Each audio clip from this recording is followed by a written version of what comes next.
Surprising as it might seem, my earliest memory is me running through the house. My next memory is fighting to get up off the floor. Somewhere between those two memories, I was knocked down, but I wasn't knocked out. It's where the last few years have left our great party. We may be down, but we're not out. The story of Glasgow, of Labour, is a story of people who fight and beat the odds. But the odds are stacked against far too many. Our society works for a tiny few, not me and you, because so many decisions are about us, without us.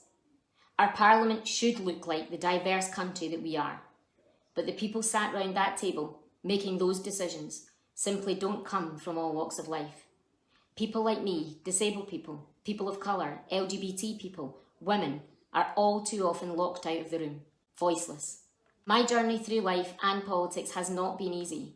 With all the fights I've fought along the way, I have found my voice. With no seat at the table to use, I've decided I should bring my own chair. This is the time for Labour, not just to speak up for the voiceless, but to give the voiceless a seat. I want to represent Glasgow and the Labour Party in Scottish Parliament.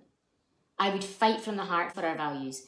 I'd fight for all of us to have a good job, a good home, a good school, good health and social care, accessible publicly owned transport, to end poverty and homelessness, and fight for equality and human rights.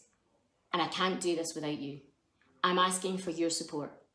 When we summon all of our strengths, when we look like the country we love, we have all hands on deck and we will be ready for the fights ahead.